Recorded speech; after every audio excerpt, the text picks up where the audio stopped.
In this video, we will be exploring views. What is a view?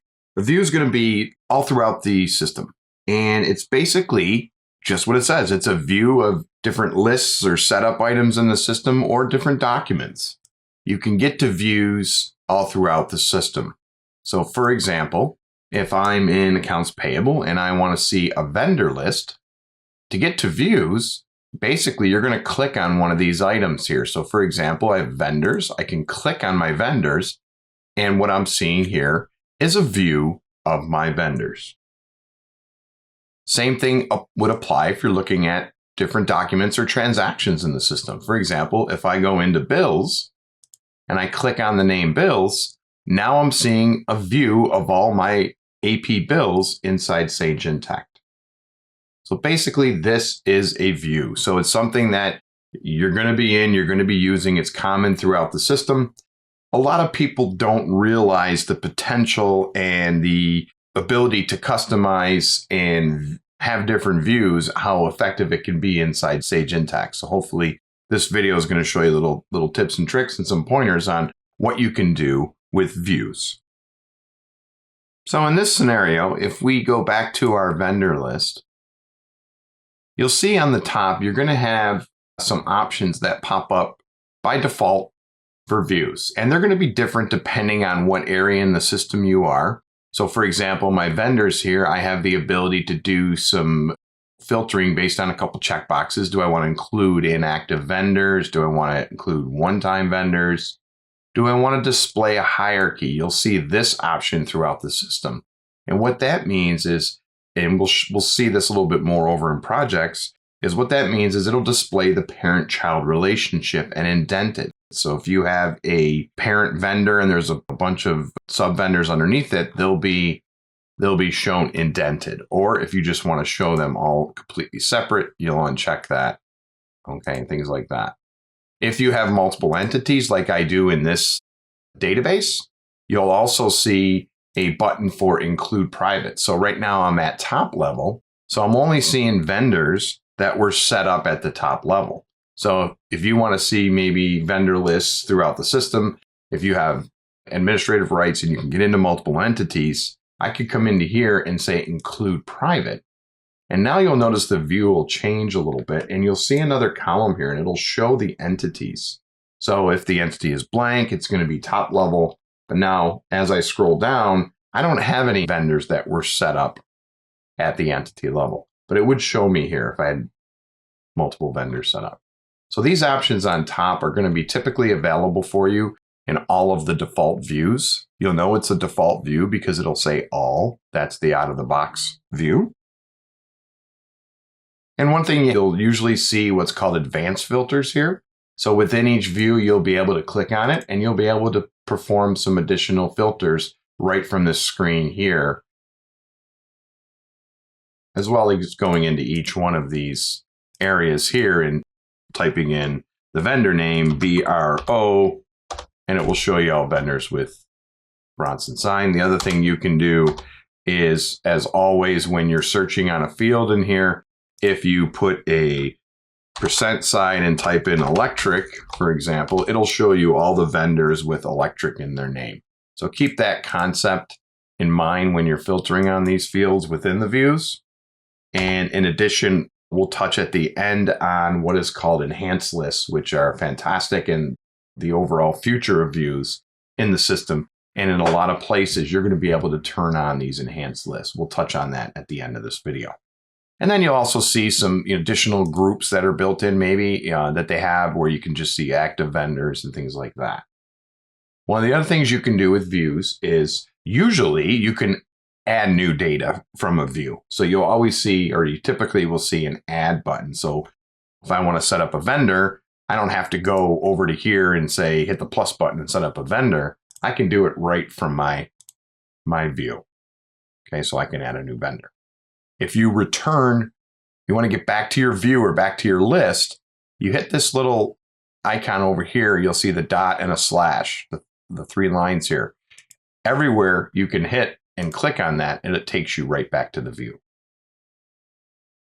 In some cases, depending on security and setup and configuration, you'll be able to delete objects from the screen from here, where I can check on the box and hit the delete. And in some cases, you'll be able to get into your import screens right from within the views. That's not in all cases. In some cases, you do have to go directly to the company import data item here. But if you want to import a new vendor list, maybe have 10 new vendors, you can click import here and it takes you right in. And in most cases, you can download the template you need as well. Last but not least, on the overall general configuration of views, you have the export button. This is extremely handy, especially when you're troubleshooting. Maybe more, we'll see it more when we get into transactions, documents. You may want to, number one, let's just get this view into Excel. So you'll have the ability to export your view right to Excel, and you can print it. And how you print it is basically exporting it to a PDF. Okay, so you could do that as well here. So all of that is available standard out of the box in your toolbars. You'll notice if I go over to bills, AP bills, my options change up here, right? I can include private, so I can see if any AP bills were entered at the entity level. And here's a case where you will see which companies. Now, if you are in a particular entity, like if I go into my Timberline MEP entity, when I go into there, by default for the view, it's only going to show me the bills that were entered at that entity level. And that gets into your security. You won't see include private here. It's only going to show you, but you can see this, include top level transactions. So if there was any top level transactions entered, you can see them from here as well. Okay. All right. I'm going to click that off here. So the other thing we can do, and the more powerful piece that you'll end up doing in the system, is creating your own views or creating views for others, public views for everyone to use in your organization, which really can help with workflow and troubleshooting and statuses as far as where something in the process. So what we'll do is, let's go over to, I'll stay in this entity. Let's go over to purchasing. And let's go take a look at our purchase order view. So I'm going to click on all the purchase orders. This is going to show me every purchase order that's in my system, right, for this entity.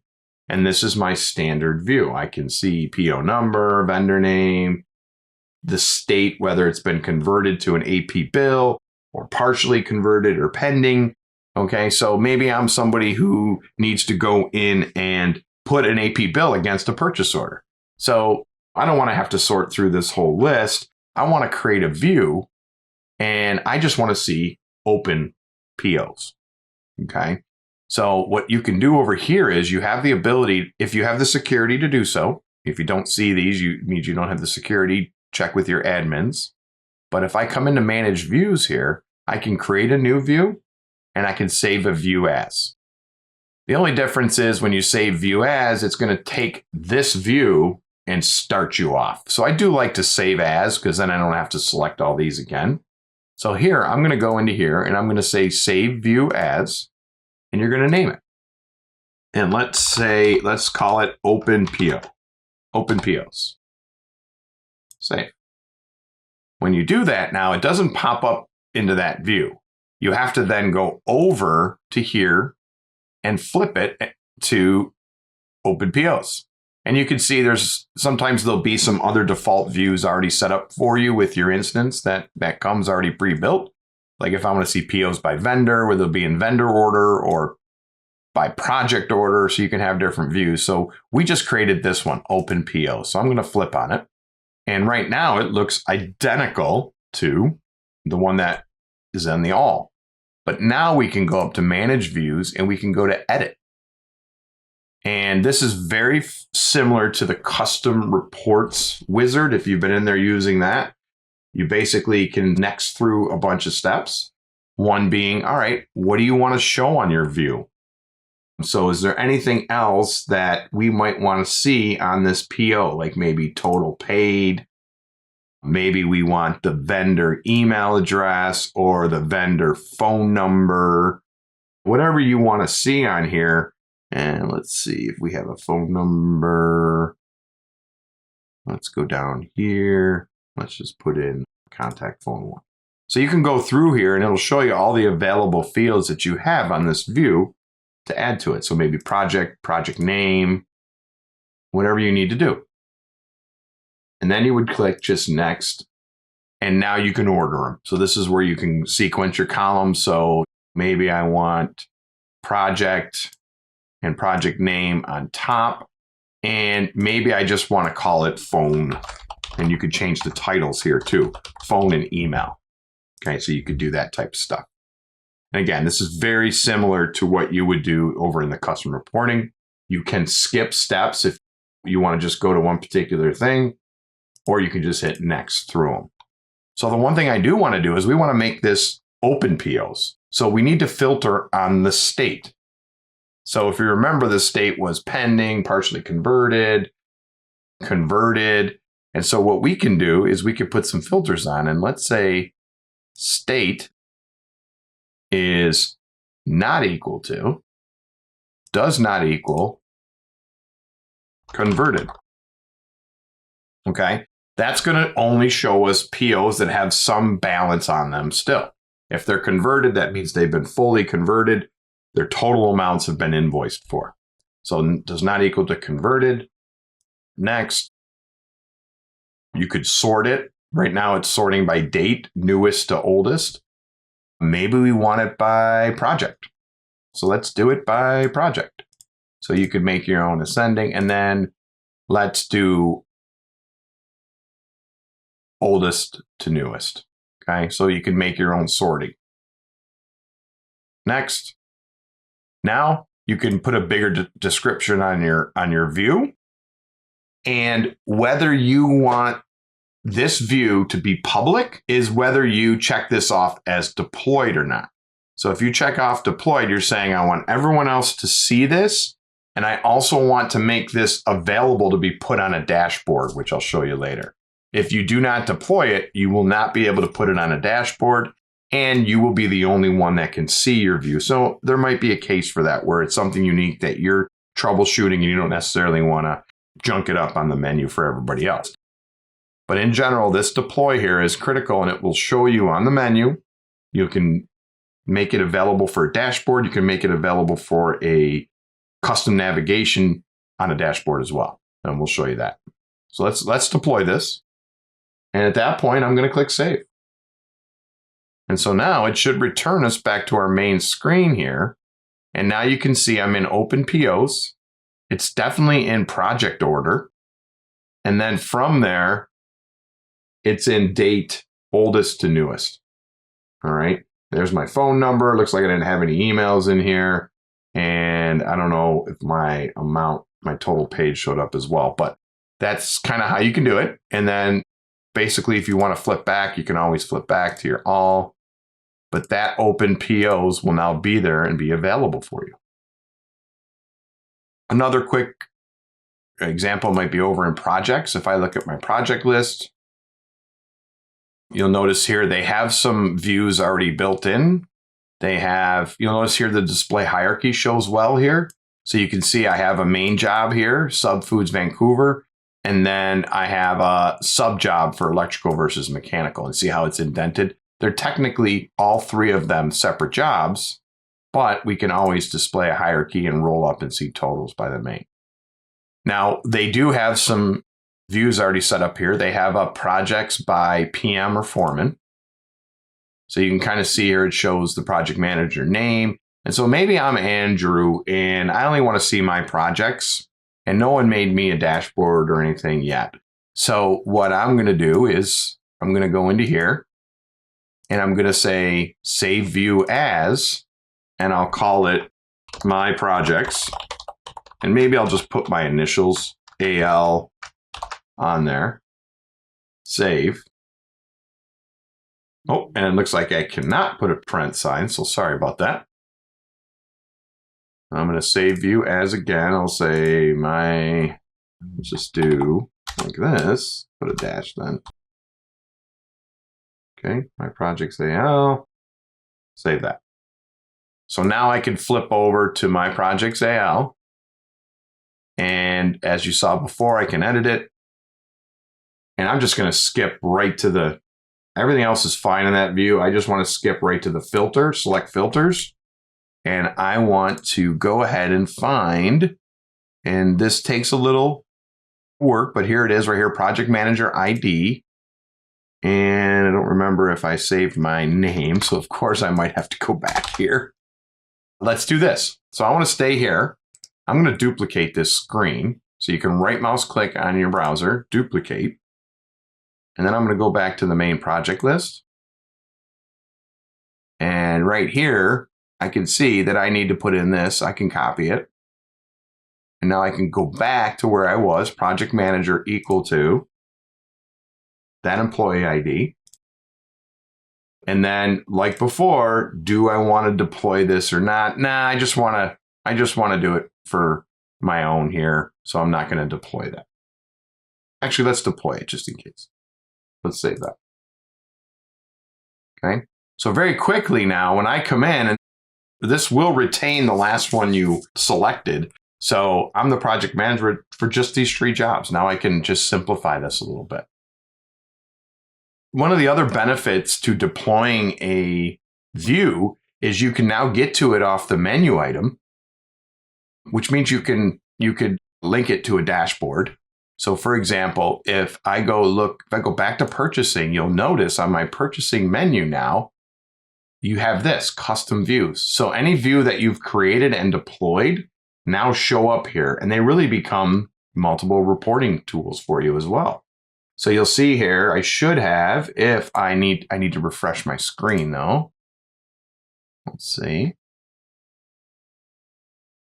Let's try that again, purchasing. Custom views, there's my open POs. So I can favorite it now. And so now for me, if I want to get into my open POs, I can just go right there. Boom. And there it is. So you can really simplify your workflow process there. The other thing you can do is now on a dashboard, any view can be added to a dashboard or can be linked to a dashboard. So let's say I'm the controller and I'm going to go to the controller dashboard and I have the rights to add a feature and I want to see open POs as on my screen here. So I can hit this little plus button and I can come into here and under general, under custom navigation, I could put my views, call whatever you want, right? Depending on how big you need it. I don't need it that big. It's only a couple links, so we'll make it 200. And I can come into here and call it open, whatever I want, purchase orders. And now because it's on the menu, I can link it. And so now you have to go find where it is. If you remember, we put it on the purchasing menu. So I got to find purchasing. And if I look closely, I'm going to see my views right there, open POs. So I can link it to that now. All right. And maybe I want to check on Andrew jobs. So I'm going to go Andrew's jobs. And now I can go over to projects, and there's not really a really good way to pre-fill this. So you just kind of scroll down and look for the module that you need. And we're looking for projects here. Accounts receivable, projects. Okay, so once I find projects, I'm going to go look for my custom views. And there is Andrew's view that we made because we deployed it. We can get to it and save. Now that'll add it to your dashboard. And now you can see I have a little view. I can move this wherever I want. But now I could come into here and say, I want to get to my open POs. Takes me right there. I want to get to Andrew's jobs. Takes me right there. Okay. So the views are going to be very helpful once you get live in the system and you want to use it for filtering and conditioning. Go ahead and play with them. You want to make sure your names of your views are unique. You cannot have the same name. So make sure your views are unique. And if you set up a view and you want to delete it, you won't really see it here to be able to delete it. In order to delete a view, you have to go into top level. Under platform services, you'll see an area for custom views. And in this custom view, you'll have the ability to search on that view, open POs, and then I can delete it from there. Okay. And the last thing I want to show you is if we go back to the vendor, let's go back to the vendor list for views. Whenever you see this turn on enhanced lists, I definitely recommend you guys go ahead and play with this and try it. And you can leave it on if you want. This is what the next version of the views in Sage Intacct are going to look like throughout the whole system. They have given you the ability to kind of ease into that change. And so you have the ability to turn on and off your own views. So we're going to turn on enhanced views, and you can see it looks a lot different. You have more customization on the fly. For example, if I want the total due over near the name, I could just drag the columns around. I don't have to go into that edit screen that we saw before. The new feature here is now, instead of putting that % sign in, I could just type in electrical and it shows me all the electricals. Then you can do more advanced filtering here, and you can come into here and configure your sorting, your text wrapping. And a little bit different now is if you want to create a new view, you can see here I can come into here now. And now you have user views versus system views. You can manage views, save as. And if you want to edit a view now, you can just come over to here and you can configure the columns right from here. So it's definitely a lot more user-friendly than going into that wizard screen we saw before. And now I can add any field I want on here. Let's do fax number. I don't know. And now that's on the view. If there it is. We don't have any. So use this enhanced. If you want to turn it off and on, you can. It will retain what you've done already. And you could send feedback on some of these changes that you might want to make with these custom views. Okay. So they're in a lot of places. They're in vendors, bills. Just keep an eye out for them and go ahead and use them if you can. As always, if you have any further questions or troubleshooting on these views, go to our AskRichard.io website, get on Ask Richard, and use our support AI functionality that will give you the ability to get you more videos like this on views within Sage Intacct. Thank you.